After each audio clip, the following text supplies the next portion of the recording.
In the parched expanse of the Arizona frontier, some souls entered the world already marked by fate. For Veya, her sentence was written in crimson upon her cheek, a swirling birthmark the devout folk of Redemption Creek whispered about as the devil's canvas. She drifted through life unseen, a shadow among the living unwanted and unnoticed. From the sun-baked mesas, another outcast observed. A man between worlds yet fully Apache, they called him Aric. A spirit, as solitary as the eagle circling the canyon heights. He noted the cruelty she endured, yet never saw her mark as others did. He caught the spark of defiance flickering in her eyes, a rebellion the world sought to snuff out. This wasn't merely a story of survival. It was a tale of two discarded souls, a lone warrior, and the girl no one wanted carving a legacy from dust. Proving that life worth living is seized, not given. The sun hammered down on Redemption Creek, turning Main Street dust to choking powder. For Veya, the heat pressed down like every other burden she carried. She kept her eyes fixed on the warped boardwalk planks, her tattered calico dress clinging to her thin frame. It wasn't the sun she avoided. It was the eyes. Always the eyes. Flicking from the general store, from shaded saloon porches, from behind stiff lace curtains of respectable homes. They saw the mark, the devil's canvas. Hawk had proclaimed it from the pulpit one Sunday, his voice heavy with sanctimonious pity. A deep red smear that ran from her left temple down her cheekbone to the corner of her mouth like a fresh wound or a blood rose depending on who was watching. To the children, pelting her with stones, it was a target. To the whispering women, it was a sign of ill omen, the legacy of sins long dead. To the men it was a flaw, rendering her invisible, a piece of damaged goods, not worthy of a second glance. Her days rotated through thankless chores in the small dusty home of her grim-faced Uncle Toran, a blacksmith. He had taken her in after her parents died of fever, not from love but from the heavy yoke of duty, worn like a horsehair shirt. He never spoke of the mark, yet his silence cut deeper than words ever could. He treated her as he treated the anvil, useful, soulless, replaceable. She cooked, cleaned, and moved about the house like a ghost, as unnoticed as a mouse scuttling in the walls. That afternoon, the air was heavy with more than heat. Tension coiled through Redemption Creek. Brann, the barrel-chested deputy whose cruelty matched only his ambition, held court outside the saloon. He embodied everything Veya feared, loud, arrogant, predatory. His gaze sometimes lingered on her, not with desire, but with a cold appraisal, as if measuring the worth of a broken creature. Another raid up north, he bellowed, spitting tobacco juice that sizzled in the dust. 3 head of Miller's cattle gone. That's the ghost, the Apache murmured the crowd. Whispers circled the campfires and hushed travelers. Aric, the lone Apache, blamed for every moving shadow, every unexplained disappearance. With quiet resolve, Veya placed the music box on the auction block and stepped back into the shadows. Bidding crawled the luxury box out of reach for most. Then Kylix saw his chance. He had long coveted the Whispering Creek Ranch with its prime water rights. Pressuring the widow, calling in debts, making her life miserable, public humiliation was just another turn of the screw. $100, Kylix's voice boomed across the hall, drawing gasps from the onlookers. The box is worth 30, maybe 40. Yet $100 now. Kylix's cruel grin turned towards Sira, and then Aric. For the first time, Veya glimpsed something more than indifference, shame perhaps, or relief. Brann was looking for a wife, someone quiet, compliant. The wooden spoon clattered from her hand. The blow was physical, stealing her breath. Brann. The thought seared her, his meaty hands, his foul breath, the casual cruelty in his eyes. He wanted her. She whispered the words like ash on her tongue. He's willing to overlook it. See it as charity, Torrin said, as if this were a great act. A way to keep a wife humble. There was a $50 settlement in it, enough to buy a new bellows for the forge and clear Torrin's debts. He had sold her, $50 and a bellows for years of servitude, for silent endurance, for the secret hope she nursed that one day she might slip away and vanish. It all collapsed in a single shattering instant. She was livestock bartered like grain, yet the heat of bitter tears refused to fall. Not in front of him. A spark of defiance, long buried under years of humiliation, flared to life. No. Her voice was barely a whisper, yet it filled the cramped room. Torrens slammed his mug down hard.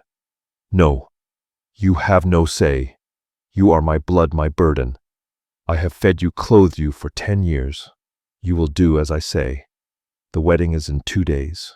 He stood leaving the room, his words echoing off bare walls. Veya froze the world, tipping on its axis. 2 days. 2 days until she would be handed over to a monster, her life a prison with no escape. The despair pressed on her chest, crushing her.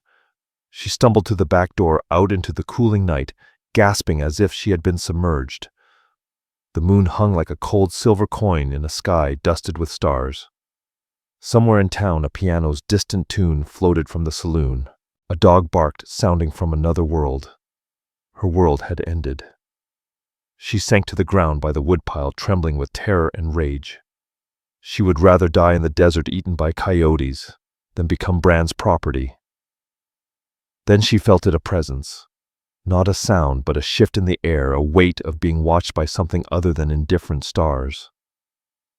Her head snapped up, eyes scanning deep shadows along the edge of the property where scrubland and mesas began. A figure detached from the darkness. Tall, lean, moving with a fluid silence that unnerved her. Buckskin trousers, a simple cotton shirt. Long black hair loose over broad shoulders. Aric. His stillness carried an aura of solitude, so profound it made her heart beat wild. Sharp angles and shadowed planes of a face unreadable in moonlight. Veya scrambled backward, a scream catching in her throat. This had to be him. Aric. The ghost the town feared. Maybe he had come for revenge, maybe for her. He stopped a dozen paces away, making no threatening move. He simply watched. Dark eyes seemed to drink in the moonlight itself. Not her face, her being. For the first time she felt truly seen, and the gaze carried no judgment, no pity, no contempt. Just observation. They talk in town, he said. Softly low and rough voice, seldom used. Not the voice of a campfire monster. They will give you to the man with the silver star, the cruel one. Veya stared, fear warring with disbelief. Aric took a slow step forward. Your uncle trades you for a tool. That man will use you like one. His gaze swept the small, suffocating house back to her. They offer nothing. I offer the horizon. The words struck absurdly, impossibly, yet they pierced her fear. Horizon. What did that mean? Who are you? A man with no people, he said simply. You are a woman with no people. We are the same. He was not a man to fear lightly.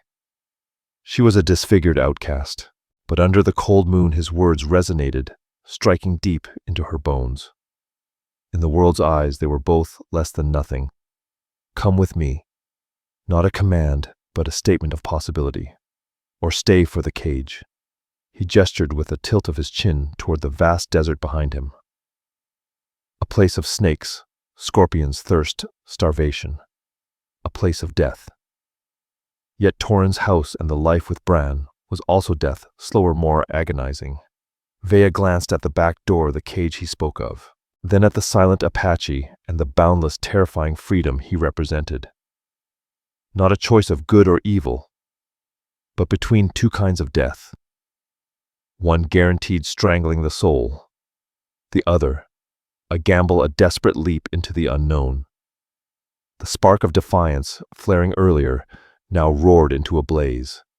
She would not be sold. She would not be broken. She would rather roam a desert ghost than live as a slave in a town that despised her. Slowly, shakily, Veya, the girl no one had wanted, hauled herself to her feet. She drew in a deep breath of the dry desert night, tasting it like the first air of a life newly begun. Wordlessly, she stepped past the stacked wood, leaving the house behind, moving toward the solitary Apache who had offered her the horizon. The world she had known lined straight as planks walls of wood cruelty, predictable as the sun faded behind her. The wilderness swallowed them whole. Aric glided across the landscape as though he were part of it, an extension of rock and shadow. Every step for Veya was an act of faith and terror. The ground littered with jagged stones and thorn brush tore at the thin soles of her shoes. The silence lived broken only by the rasp of her own breathing, the whisper of wind through sagebrush and the lonely distant cry of a coyote. For the first 2 days words were scarce. Aric's speech was measured economical. A raised hand signaled halt, a pointed finger indicated treacherous ground, a slight nod guided toward water. She would never have seen it herself, a hidden seep beneath a tangle of ferns, shadowed by a rock outcrop. He read the land like a book. She felt like an illiterate child blind to its secrets and perils. Fear stalked her constantly. Every rustle in the underbrush was a rattlesnake. Every shadow, a mountain lion. Walls and fences had once defined her world, and now this endless, untamed space seemed set on killing her. Thirst tormented her, a scratching presence in her throat. Hunger, a dull ache sharpening to stabbing cramps. The life she had fled now seemed almost luxurious by comparison. At least in Torrens' house there had been a roof, a well, and bread, however stale. By the 3rd day her resolve began to crumble. They paused in the meager shade of a juniper. The sun beat down relentlessly, unyielding. Her feet blistered and bloody, her body aching with a fatigue that felt like illness, her hope withered to a dry husk. Finally, tears of frustration and despair broke free, cutting clean tracks through the grime on her cheeks. "I can't," she sobbed, words torn from her chest. "I can't go on. You should have left me there. This is no different, just a bigger cage." Aric, watching the horizon, turned his steady gaze on her. He said nothing at first. From his hip he unslung a small pouch, producing a piece of dried meat and a shriveled root. He placed them in her hands. "Eat," he said. Then he knelt, removing the worn leather of his own moccasins, holding them out. "Your shoes were for walking onward. These are for walking on the earth." Veya stared at him, then at the moccasins. Worn yet supple, molded by countless silent miles. An act of profound, practical kindness, cutting through every shred of self-pity. Her hands trembled as she took them, sliding her bruised feet into the soft deerskin. Relief seeped through her. As she chewed on the smoky meat and the bitter, hydrating root, Aric spoke again, his voice as quiet as the surrounding land. "The cage you left had bars of whispers and stares," he said. "Eyes on the distant, shimmering mountains. This one has bars of thirst and hunger. You can break these bars, the others you could not." The words sank into her heart, simple and true. He was right. Here her struggle was against the elements, not human hatred. A pure fight, honest and untainted. For the first time she felt a flicker beyond fear, a grudging respect. He was more than a survivor. He was a master of this harsh land. That night, as a chill wind swept down from the high country, he built a small smokeless fire in a hollow, its warmth welcome. He showed her how to strike flint, guiding her smaller hands with surprising patience. In that circle of light, darkness pressing in from all sides, a new silence settled, less empty, more companionable. She found the courage to look at him, really look, not as a terrifying phantom, but as the man who had given her a choice. His face, once severe and unreadable, now revealed weariness around the eyes. Not a spirit, but a profoundly lonely man. "Why," she asked softly, "did you help me?" He stared into the flames long before replying. "I watched the town. I saw them throw stones at you as a girl, saw them turn away, saw how they made you small. I know what it is to be cast out." The simple admission of shared experience was more intimate than any touch a bridge spanning their two solitudes. By the next day, their dynamics shifted. She was no longer merely follower or burden. She began to learn, observing how he moved, how he placed his feet to make no sound. She learned the plants he gathered: yarrow for wounds, yucca for fruit. He taught her to find north by sun and stars, to read deer and rabbit tracks in the dust. Patient, silent, yet exacting, he was her teacher. Her body had hardened. Blisters on her feet had turned to calluses. Her skin bronzed under the relentless sun, and the constant strain had replaced the frailty born of fear with wiry strength.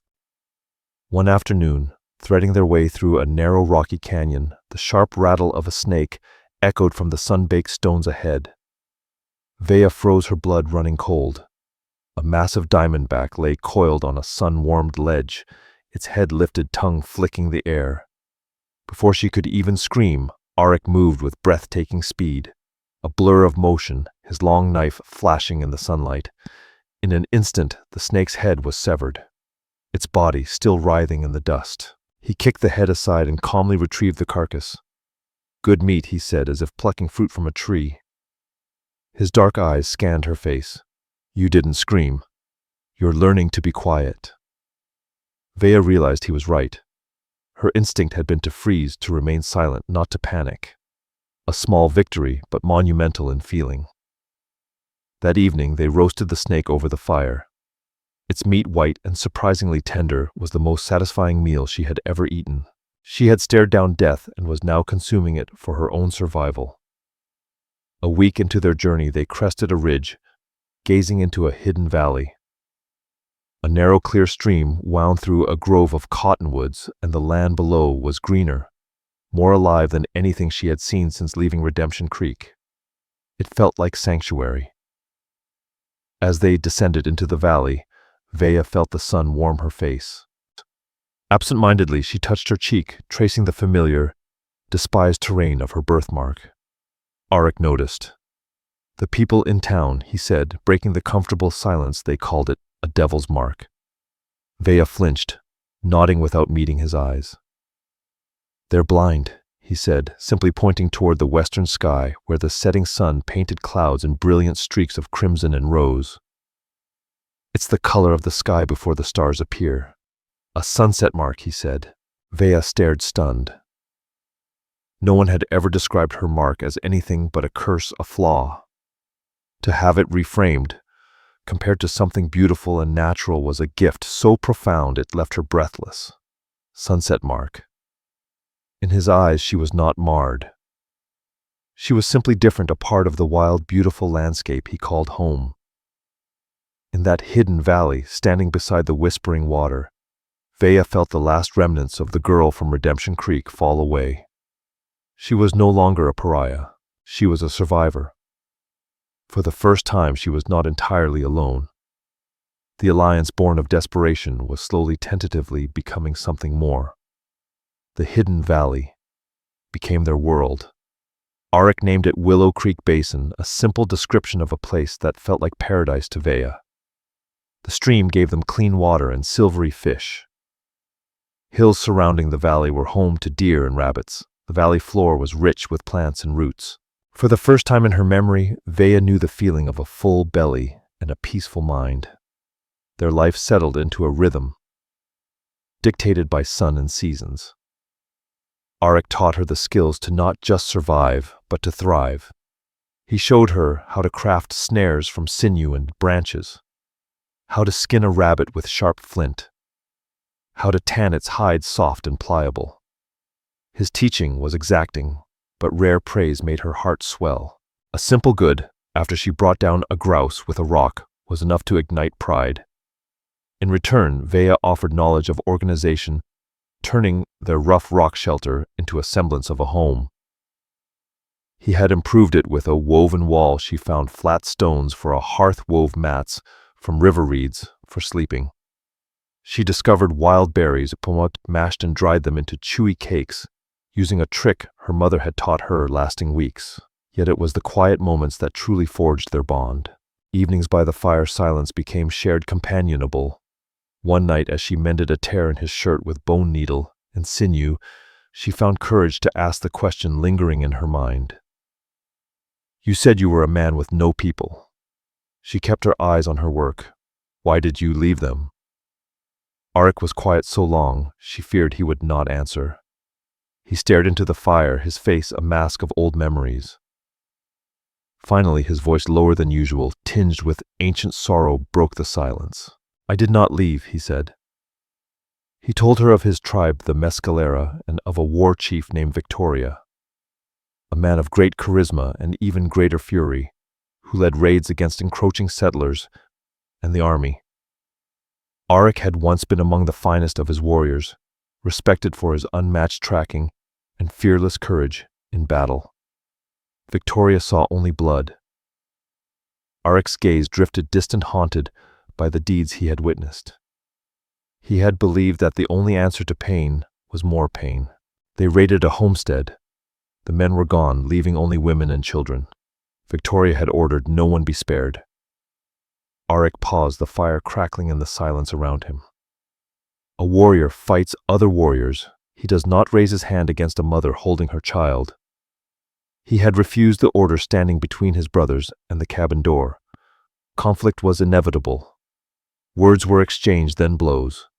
He had defied a war chief in front of his warriors, an act deemed unforgivable. For choosing mercy over vengeance, he was declared an outcast, a lone walker, banished, forbidden to speak the name of his people or set foot in their lands again. To them, he was dead. "I have been walking alone for 5 winters," he finished, his voice stripped of self-pity.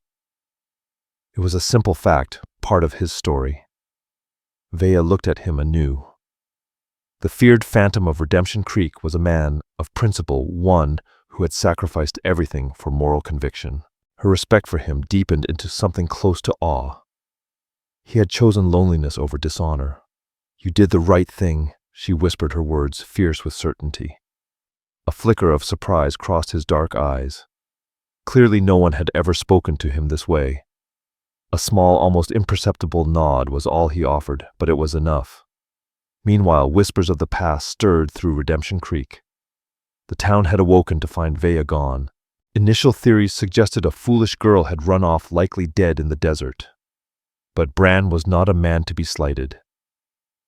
The thought that his property, the disfigured girl he had agreed to take, had chosen the wilderness over him was a stab to his pride. He tracked footprints near the Boone property. A man's moccasin prints alongside Veya's smaller shod footprints. He knew immediately who it was, the Apache ghost. "She's taken him," Brann roared in the saloon, playing the aggrieved protector. "That savage has stolen a white woman. We can't let this stand. It's an affront to every decent man in this town." He conveniently ignored the truth. Torrin had sold her like a sack of grain. Instead, he painted a lurid picture, a helpless Christian girl abducted by a bloodthirsty heathen. He stoked fear and outrage, feeding the flames of the town's prejudice. He offered a bounty of $100 for Aric's scalp and Veya's safe return. He quickly deputized a posse of five men, young Dax, barely 20 and eager to prove himself. The 2 Kogan brothers, known more for drunken brawls than skill. A grizzled prospector, Joran, claiming knowledge of the territories. And Torrin himself, shamed into joining by Brann's public accusations of failing to protect his niece. Torrin's guilt, twisted by anger, fueled a burning desire for vengeance against the Apache, who had cost him $50 and a new bellows. Their tracking was clumsy at first, townsmen unused to the subtle language of the land. But Joran, for all his bluster, had some skill. He found the trail. Though Aric had covered it well, the posse, fueled by whiskey and righteous fury, began their slow, relentless pursuit.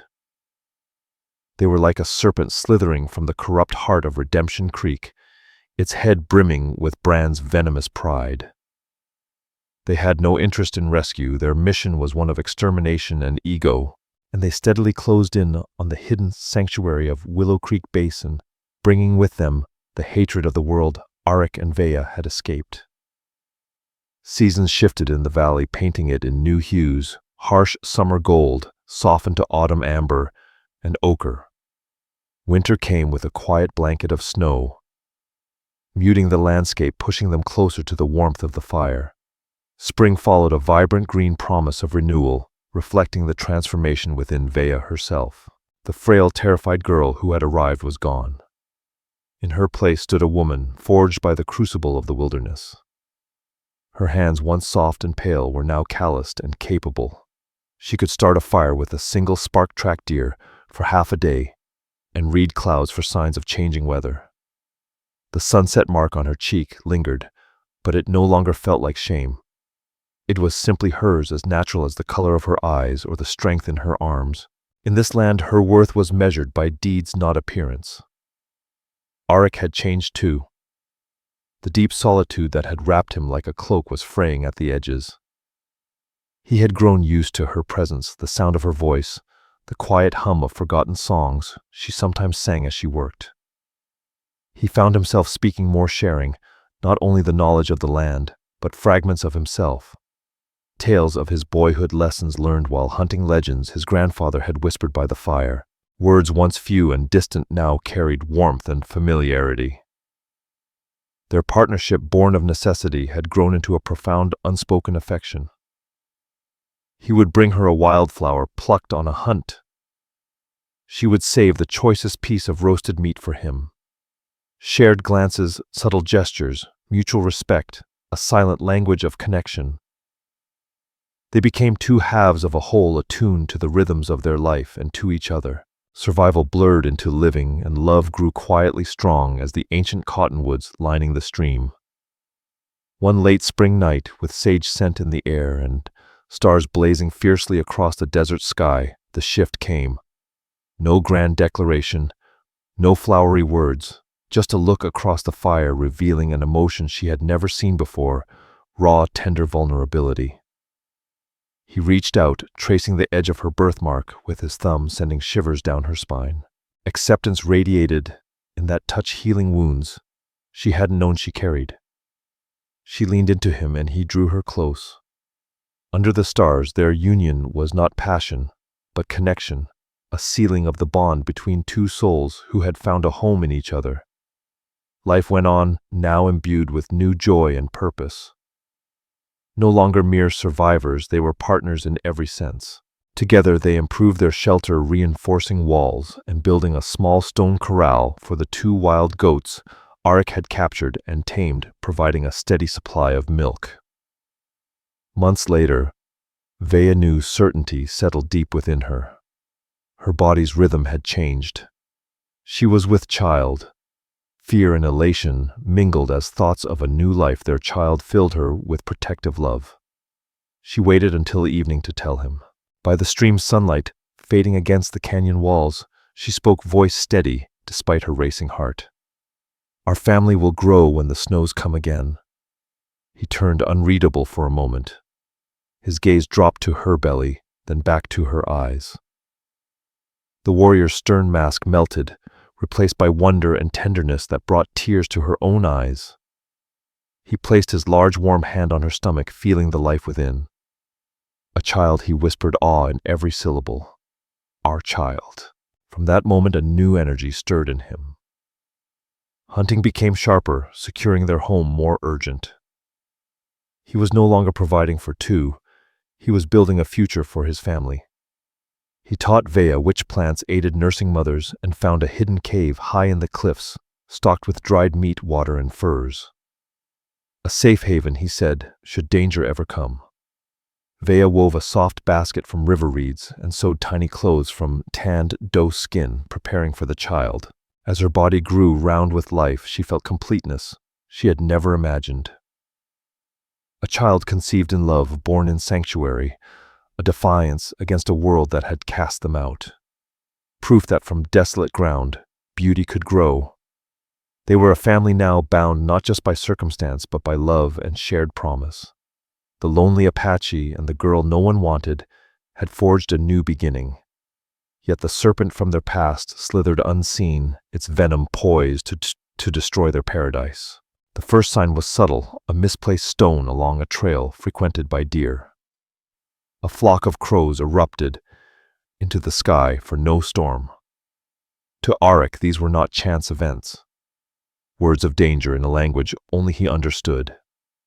A vigilant watch settled over him. For days he stood on the high ridges, a motionless sentinel against the horizon. "Someone is coming," he said to Veya one evening, voice grim. "They hunt us." The fragile peace that had settled over Veya's heart for the past year shattered, replaced by a chill of dread. Brann, she breathed the name like venom. "Yes," Aric confirmed. "A man like that never forgets an affront to his pride." Primal panic rose raw and threatening. She was heavy with child, slower, more vulnerable than ever. But then she looked at Aric's calm, determined face and felt the strength he had taught her rise within. She was no longer the helpless girl from Redemption Creek. "This is our home. This is our family. We fight for it." "What do we do?" she asked, voice steady. "We do not run," Aric said, hand resting on the hilt of his knife. "This is our land. We make them bleed for every step they take on it." His strategy was subtle, 1,000 cuts. Using his intimate knowledge of the terrain, every trap, every hidden advantage became a weapon. For 2 days, he worked tirelessly, transforming their sanctuary into a meticulous trap. Deadfalls blocked narrow canyon entrances. A rock slide was rigged on a steep cliff. Hidden pits with sharpened stakes lined paths he knew they would follow. He was no longer the gentle companion. He was the ghost settlers whispered about a deadly predator on his own ground. Veya, despite her condition, worked alongside him. She gathered armfuls of thorny cholla cactus, planting them thickly to block alternate routes. She sharpened dozens of arrows, hands moving with practiced precision. Keeper of the home, her protective instincts burned like wildfire. On the morning of the 3rd day, Aric returned from the ridge.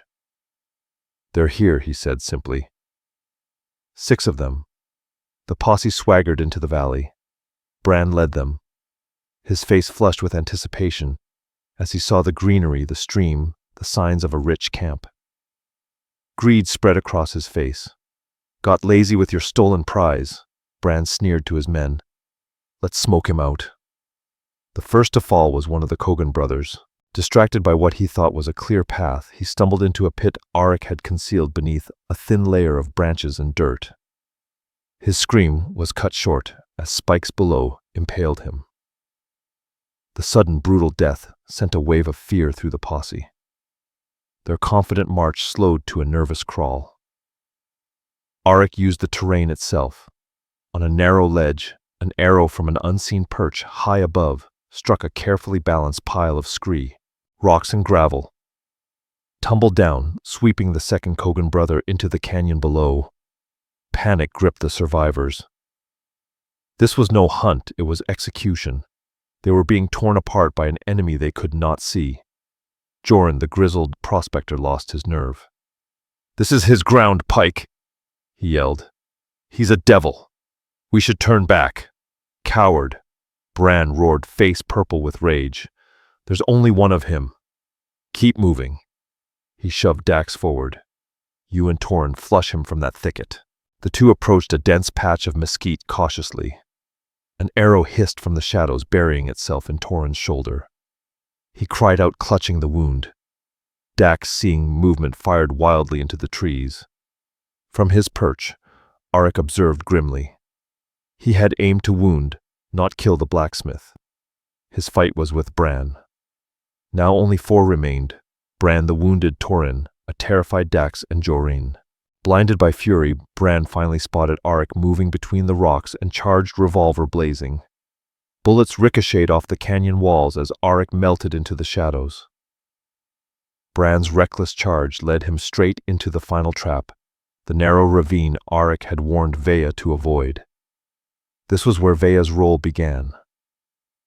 Hidden on the cliff above, she had prepared her own pile of rocks. At Aric's sharp, hawk-like cry, she heaved a boulder over the edge. It didn't strike Brann but landed behind him, blocking his only escape. He was trapped. Aric stepped out from behind, a rock knife in hand. Brann stood panting, revolver empty. The two faced each other. the hunter and the hunted, the brute and the warrior.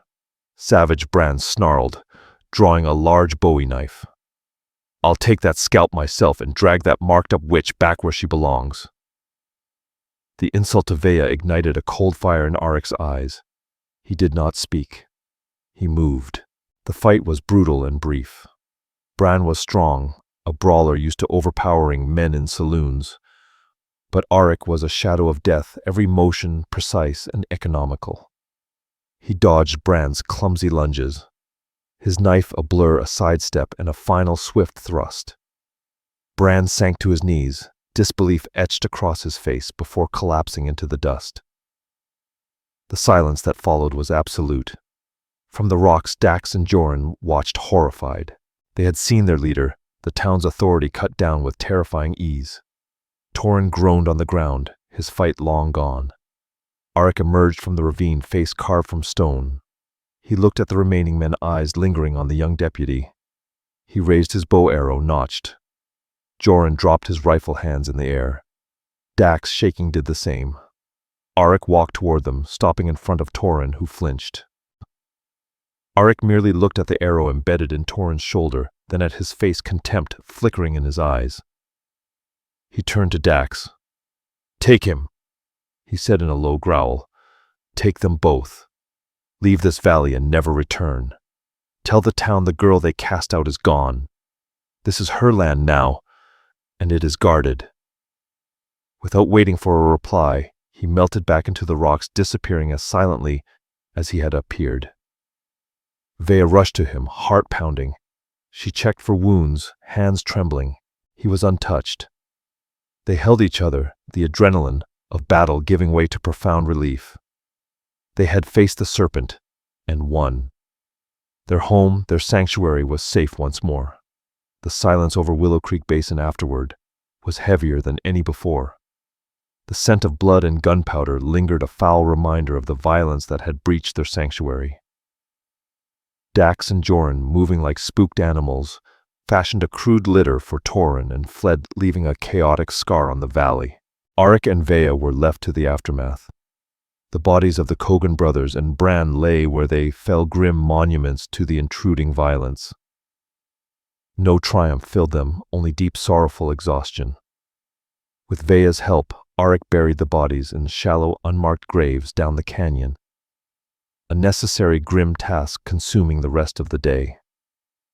That night they sat by their fire, but its warmth did little to chase the chill that had settled in their bones.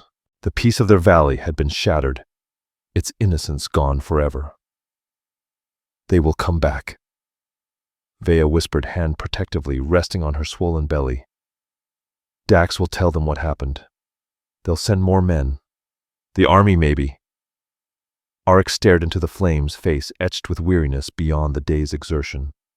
The young one, Dax. I saw his eyes. He was afraid, but not full of hate like Brann. He saw the truth. Aric said slowly, shaking his head. "But the truth may not be enough. The town needs a monster. They will twist his story to fit the one they want." Their freedom had come at a steep price, the cost of exposure. They were no longer a myth, but a known location, a target.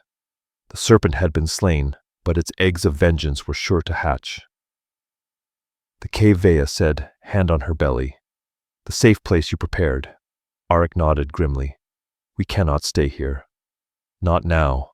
We will rest for a few days, gather what we can, then go deeper into the mountains, somewhere no one will think to look."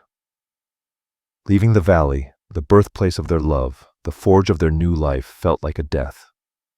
A bitter acknowledgement that the world's hatred could not be defeated, only outrun.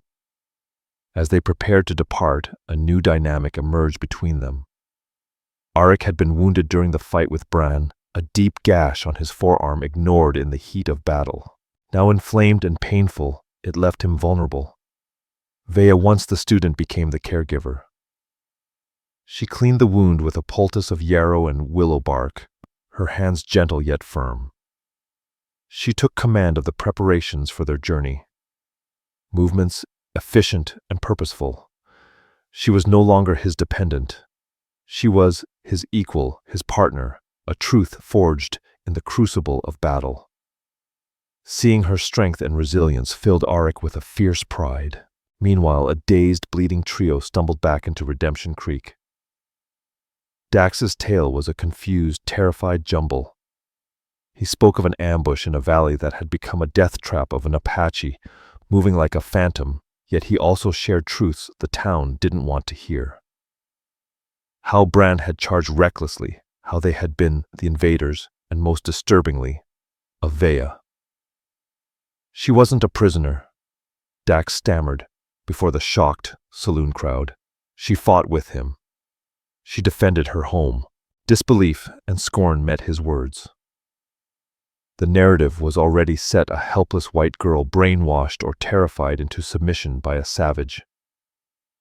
The notion that she had chosen that life, that she had fought to protect it, was unthinkable. It shattered their worldview. The old prospector Joran offered a simpler, more digestible version. He's a ghost, a demon. He rasped, eyes wide with fear. He killed them all without us barely seeing. The girl's bewitched. The valley is cursed. This was the story that took root. The tale of a demon in the hills and his bewitched bride. Redemption Creek sent no further posse. Fear had replaced righteous anger. Willow Creek Basin was sealed in memory, marked as a place of death and evil to be avoided at all costs. Dax, ostracized for his confusing, uncomfortable version of events, quietly packed his bags a month later, unable to live with the ghosts he had seen. Aric's prediction had been correct. The town had twisted the story to fit its own prejudices, but in doing so they had given Aric and Veya what they needed most: solitude. The fear they inspired became their shield. Unaware of the protection it afforded, Aric and Veya completed their final preparations. They packed dried meat, tanned skins, tools, and the small woven basket Veya had made for their child. One last look at the shelter, the stream, the valley that had given them a life. "He gave me the horizon," Veya whispered, recalling that first night. Aric took her hand, grip firm and reassuring. "The horizon is not a place," he said, eyes meeting hers. "It is a promise, the promise of a new sun. We will find another valley. We will build another home. Together we carry our home with us." Turning their backs on Willow Creek Basin, they left the graves and the ghosts behind, climbing higher into the unforgiving peaks of the Dragoon Mountains. Their future uncertain, their freedom fragile, but their bond unbreakable. 7 years passed. Below, the world marched on, but high in the Dragoon Mountains, Aric and Veya discovered a true sanctuary. In a hidden meadow accessible only by a secret trail, they built a cabin of pine and stone, crafting a life the world could not touch. Here they raised their 2 children, Samuel and Rose, inheriting both their father's wilderness skills and their mother's wisdom. They learned to read tracts and letters, the first of a new line born of love that defied prejudice. Veya had transformed. The timid girl from Redemption Creek was gone, replaced by a strong, confident woman. The sunset mark on her cheek was no longer a brand of shame, but the feature of the matriarch, the heart of their family. Aric had found a piece of himself he never knew existed. The solitude of the lone walker was replaced by the warmth of his wife and the laughter of his children. One evening, as the sun dipped behind the mountains, Veya watched Aric teach Samuel to carve while braiding wildflowers into Rose's hair. It was the culmination of their impossible journey. The girl no one wanted was now cherished, the center of her own universe. The lonely warrior had found his people. Aric had given her the horizon, and they realized it was not a distant place, but the profound quiet of family free under the vast western sky. The story of Aric and Veya is a testament that worth is never defined by others, that love can flourish in desolate lands, and that a family is built by loyalty, respect, and unbreakable bonds. 2 outcasts had found in each other the courage to defy a rejecting world, forging a legacy of freedom and love in the remote wilderness. Their story is etched into the soul of the Old West, a quiet epic of survival, defiance, and the creation of a home. If their journey from outcast to pioneers moved you, show your support by hitting like, Share this story with someone who values resilience and the untamed human spirit, and subscribe and ring the bell to catch our next deep dive into the forgotten legends of the American frontier. All stories are created for entertainment purposes and may include fictional elements or dramatized interpretations inspired by historical settings. We use AI tools, voiceover visuals, scripts as creative assistants.